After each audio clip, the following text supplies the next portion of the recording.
Speaker is Dr. Meiyappan Lakshmanan. Maya actually joined the Department of Biotechnology, IIT Madras, 3 months back, right? 1.5 months back.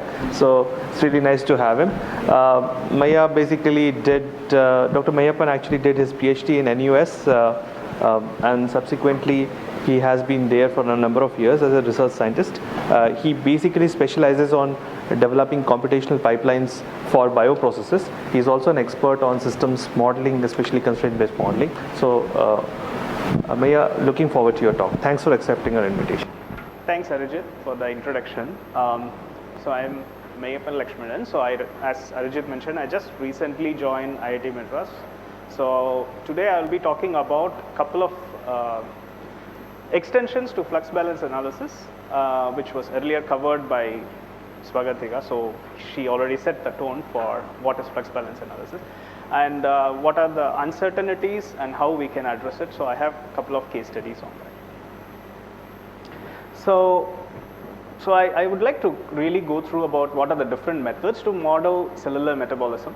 So you have at the simplest level the graph theory based networks where you just try to analyze the interaction between different metabolites. So at the minimal level we can try to do the graph theory based analysis where we get the centrality of different metabolites, like how important it is in a metabolic network. Say for example the redox factors such as ATP or NADH are involved in so many reactions, and you will get a sense of which metabolites are so important and so on. On the other spectrum, you have the very detailed kind of models which can be built based on taking into the stoichiometry of different substrates, the products, as well as how fast the reaction proceeds in the forward direction, the reverse direction, and how long it takes and so on. So of course we know that this is kind of kinetic modeling and it's very detailed. So in between these two spectrums, there's something like we can just consider the stoichiometry such that you will know like how much of the product is formed, but you would not get the details of the enzyme kinetics and so on. So, but still this is very useful when you see the complexity of metabolic networks, what we are going to use with. So when you look at the metabolic networks, it's usually of large in size, as Swagatika showed in the morning, that the human human metabolic network is of several thousands, like more than 10,000 reactions. So in that case, this method becomes more useful and practical. So just to give a small example based on the toy model, so you consider this as a system of metabolic networks where there's a substrate being taken up and some other byproduct is being formed. So you can take the mass balance around each metabolites, which can be represented in the form of linear equations, also could be represented as a form of matrix, where we call this as a stoichiometric matrix, and this is the flux vector. And when you visualize these flux vectors in a phase of plane, different axes in different planes, then when you apply the stoichiometric constraint, then it becomes a defined space. And when you further apply the directionalities of different reactions, then it becomes a flux cone. So this is how mathematically the problem can be constrained. And from here, to identify a feasible solution, there are several methods available, but typically what people try to do is that they assume that the cells try to convert different metabolites from one to other, and the fluxes flow through them such that they try to minimize the uptake of this or maximize. So they relate it with a mathematical objective, and they use optimization problems to solve this. So the usual formulation is actually constrained to the network, which has the stoichiometric constraints as well as the directionality constraints, and you try to maximize a certain objective. But there's even though it works well, but there's some kind of issue. But say for example, when you have this network, the flux could be predicted either through this or a fraction of into this as well as to this when you try to maximize this particular flux. But cells may try to utilize this route or this route based on the availability of several things like enzyme concentration, the efficiency of this enzyme, and so on. So how we can accommodate that into the additional constraints? So the one way, as I mentioned, this can be mathematically represented, which is efficiency of the enzyme as well as the concentration of the enzyme. And then this could be even represented in other terms, like based on the total mass of the enzyme and the molecular weight of the enzyme, which is quantifiable, right? So we can try to incorporate this as an additional constraint. But it may be difficult, I would say, to measure the mass of individual enzyme. So what we can do is we can even try to lump all those together such that you can try to measure the total enzymatic mass, which is quite easy to measure. This has been proposed previously in a different formulation in bacteria, where they try to use cytoplasmic density rather than the enzymatic mass. So this has been also applied to mammalian system, and it is very practical to use this formulation for mammalian systems such as human or any other animal cells, where the model size would be big and the redundancy in the flux solutions will be huge. So let me show some practical case studies. So I would like to introduce about this tiny organism, which is a close ancestor to rodents, called Chinese hamster ovary. Chinese hamster, and the ovary cells derived from this Chinese hamster is the current biopharmaceutical workhorse. Most of our high-value drugs, such as monoclonal antibodies, other recombinant proteins, even multi-specific antibodies, are being produced using Chinese hamster ovary cells. Why? Because several reasons exist. Main thing is they have post-translational modification of the drugs, which is compatible, similar to the human, as well as they are very easy to manipulate with in the laboratory setup. So how drugs are being produced? You try to feed the animal cell with different kind of nutrients, say for example amino acids, vitamins, as well as different carbohydrate sources, which in turn get produce the protein, gets translated and have all the post-translational modifications undergone, and finally the protein is produced. So as a result, currently more than 8 of the top 10 selling biologics are produced using CHO cells.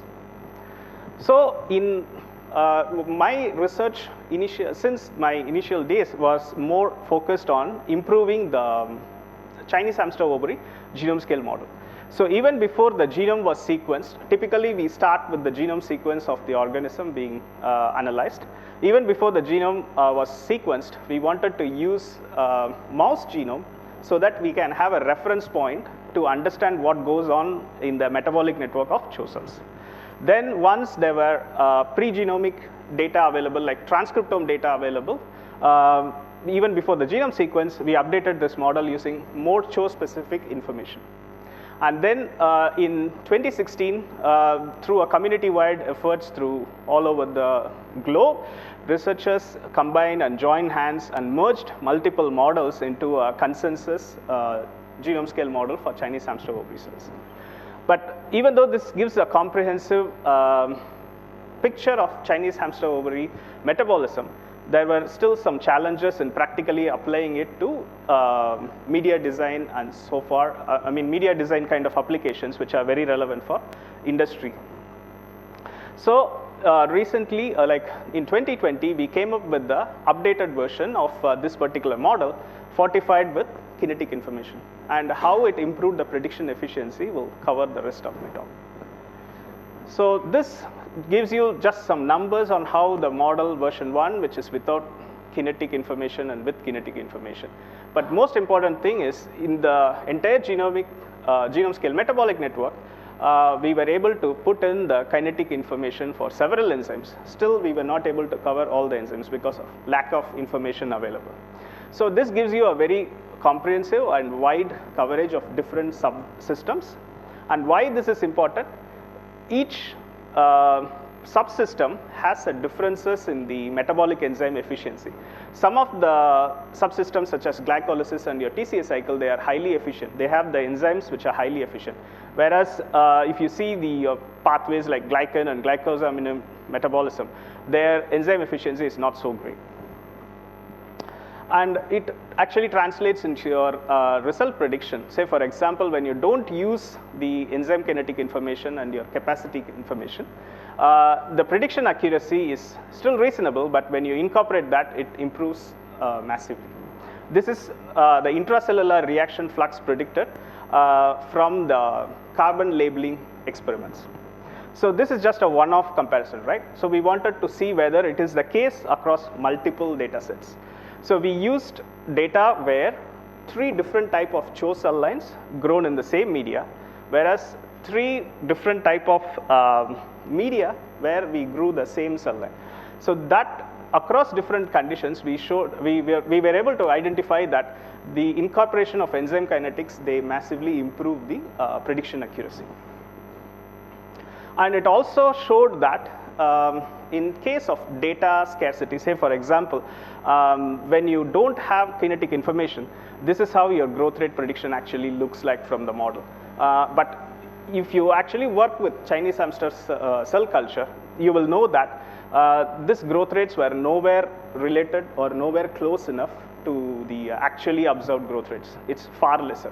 Why this is happening? Because of the failure of the model to predict the overflow metabolism, where there is a switch happens that up to a certain level of glucose availability, it uses the conventional kind of oxidative phosphorylation metabolism. Whereas after that, the excess carbon available is actually metabolized through fermentation pathways, like lactate is being produced instead of using in oxidative phosphorylation. So this is mainly because of the cost associated with producing the enzymes associated with oxidative phosphorylation. So this can be actually captured very well when you incorporate the kinetic constants into your model.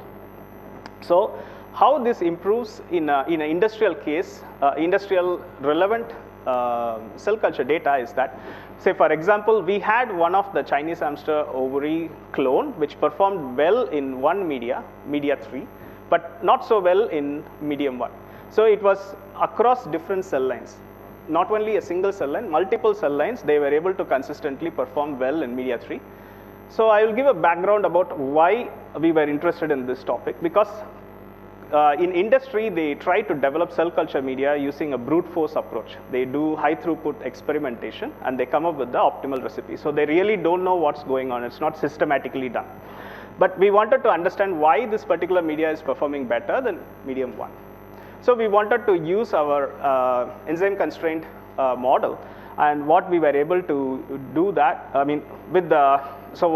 we followed a typical workflow where we quantified the uptake and secretion rates of common cell culture media components, which is different amino acids, as well as the common carbohydrate source, which is glucose, and the byproducts like lactate and ammonia.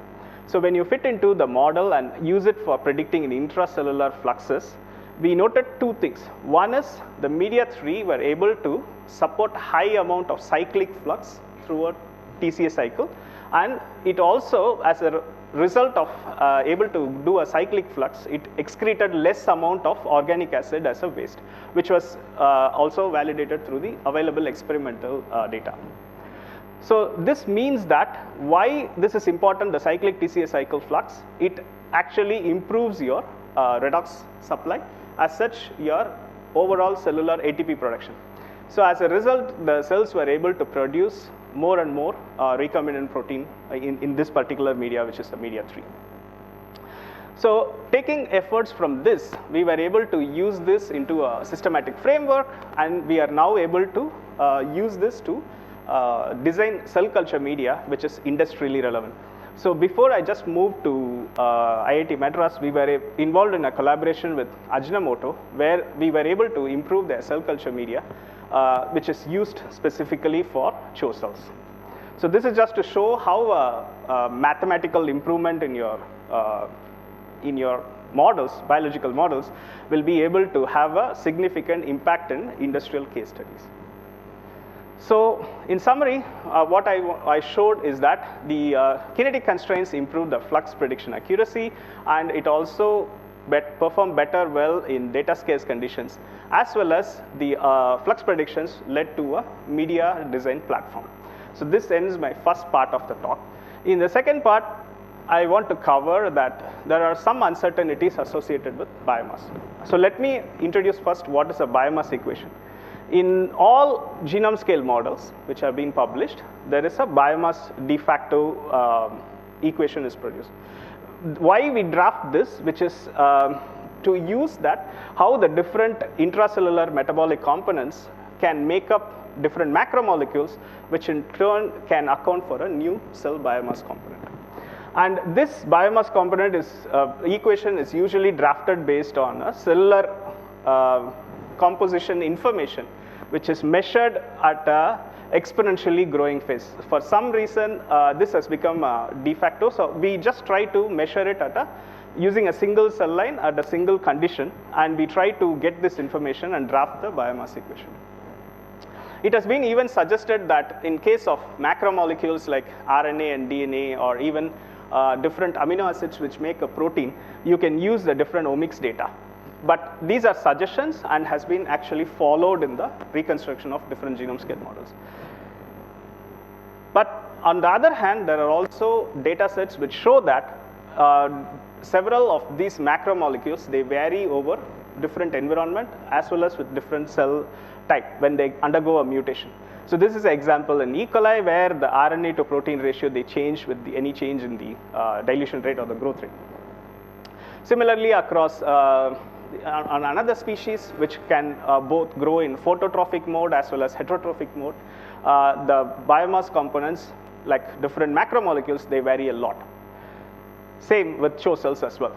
They across different CHO cell lines in different cultivated in different media, their composition actually changes. So then it raises the question, can we still use the same biomass equation across different conditions? So with this, what we wanted to do is we raised several questions, and one of them is, do all the macromolecular and monomer composition vary across conditions? If they vary, how significant? Is it very significant or not so that much, so that we can still continue to use that? And then there is also a scenario used in genome scale model reconstructions that you can use data from phylogenetically closer organisms such that they resemble similar morphology and cellular physiology. So is that true? Always, do they follow a relationship? And we also wanted to test whether the estimation of biomass composition from omics data sets is reliable or not. So with such a set of questions, we first collected multiple data sets from 3 different species, one from a bacteria, E. coli, from a slightly higher level organism, but still a unicellular organism, Saccharomyces, and then kind of more complex cells. So we collected massive amount of data, which is from the compositional data from representing different environmental conditions, say like grown in different carbon source, different media, and so on, as well as from genetic mutations. So there are few interesting observations. One is that the lower the organism taxonomy, which is in bacteria, you could see the variation is very high. So because the one logical explanation you could think about is that since bacteria are able to very easily adapt to different niche, they are able to be very flexible. The one ability they need to have is to be very flexible with their the cellular physiology. And they achieve that by varying their cellular composition. The other observation is that we also noted that some of the, almost all macromolecules except protein were significantly varying, whereas most of the monomers, they do not show any change except fatty acids, which show a large amount of variations. So this is first observation, right? And we also want to know that whether your omics data set can be reliably used as a predictor in your biomass equation. So what we did is we calculated the Euclidean distance between this data collected from the same organism, as well as we estimated the different nucleotide composition from genome, proteome, and the transcriptome data. And we also used a subcategory. For example, in some of the reports, proteome and transcriptome output, the highly expressed genes, they account for the almost like 50% of your output. So we want to focus only on the highly expressed genes as well as highly expressed proteins. And when you look at what conclusion we can make about is that the highly expressed genes and highly expressed proteins, they give a very good accuracy.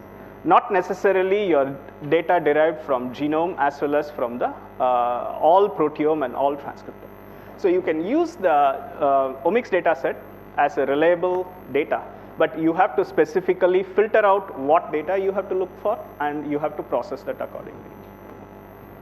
And then variation in the biomass components is one aspect, and how it's going to impact your flux prediction accuracy. So that can be actually measured using sensitivity, right? So it may be, so we saw that fatty acid, for example, varies a lot, but does that actually going to impact your flux prediction accuracy too much? So when you look at the flux prediction accuracy, we quantified the sensitivities with respect to the biomass flux when you change when you change the composition of your biomass equation, how it changes the output. So we noted that protein always had a higher sensitivity both in the macromolecular and the monomer compositions, whereas things like fatty acids, they had a negligible sensitivity across all species. So in summary, what we are able to do is that we were able to quantify which components they are either sensitive or they had a very high level of variation. So we were able to label these as critical biomass components. And what are they? In E. coli, all the macromolecular components are critical. So you need to vary the, you need to account for the variation in the macromolecular components. Whereas in Saccharomyces and CHO, the DNA and RNA is relatively stable, whereas the other three components, they vary. In terms of monomers, none of them are really critical except fatty acids, mainly because of its high level of variation. So once we know this criticality of different biomass components, what we did is we came up with a formulation where we represented the biomass as ensembles. Say, for example, you can try to first compile the data, then you identify which are critical components, then you vary only the critical components within the range of measurements, and you try to create models with as many different biomass equations, and then you do the FBA as many times. Then it will output you relatively a distribution of fluxes rather than a single flux. So this approach we wanted to call as flux balance analysis with ensemble biomass, like in short as FBA web. So we wanted to first test across different mutants of E. coli from the data collected from the literature, and it actually showed better prediction accuracy than your normal FBA. In this case, we used parsimonious flux balance analysis as a reference case. And then we wanted to also focus on how intracellular flux prediction varies. So we wanted to test at two different conditions, E. coli growing on aerobic and anaerobic conditions. There are also previously some methods which were reported to address this uncertainty in biomass composition. But one major difference between those methods and what we have shown here is that all those methods, they just predict a single value for your intracellular flux prediction. Whereas our method, it predicts us a range of fluxes. And how it could be useful is, say you can consider some cases like this particular anabolic reaction. So it tends to have a very unique distribution of fluxes where the experimental measurement is here, whereas all the other methods, they grossly fail to predict that. In some cases, still all the methods, they still grossly fail, for example, in this case. So in anaerobic condition, the experimental ground truth is very different.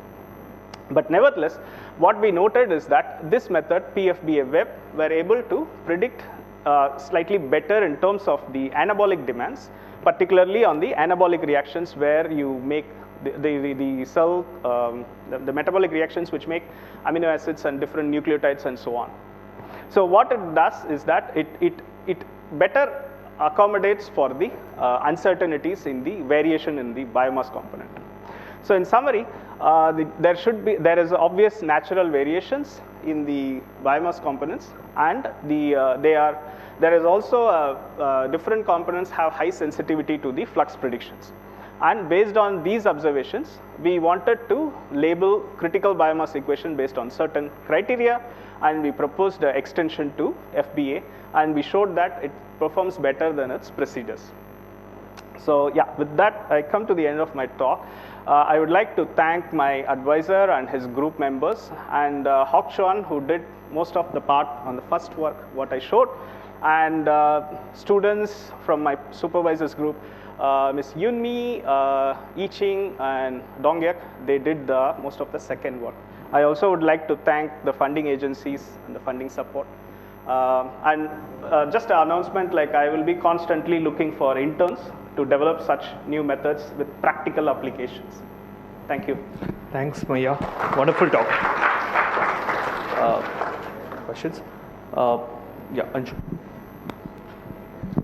It was really awesome. I just have one question. So when you say E. coli mutants, are you looking at genomic variation or are you looking at presence or absence of genes? Presence and absence of genes. It could be not just metabolic genes, it could be regulatory genes. Then what we did is we use the regulatory network to identify what are the metabolic genes it impacts when you mutate it. So it's deletion. So I have a question. So Yes. I have not been following the field. So the Scott et al. Picture and Terry Hua picture, they were incorporated in the resource balance analysis, and also which are modifications over a flux balance by Terry Hua's group. Right. So what I would like to understand in simple way is that the translational efficiency essentially limits the growth rate, right? Yes. So in your picture, now that you have these experiments and you have these critical components, so what is your method? How is your method different with respect to resource balance analysis? Okay, I think apart from what you highlighted, there are also other class of models called ME models, which actually tackles this issue in a much better way. But the one main difference I would highlight is in such model, you need a lot of data, and it's not actually scalable in terms of this approach. You still need a lot of data, but it's actually scalable. For example, you don't need to again collect the data for a new organism if you're reconstructing a model. So one of our suggestion, and we showed in the paper, is that say if you are reconstructing a model for a fungi, then you can use the data collected from Saccharomyces. It still agrees well. But it may not be possible from a data with E. coli or Chinese hamster oviscens. So some kind of rational application. Questions? We have time for 1 or 2 questions. Okay, if not, then let's thank Maya for a wonderful talk.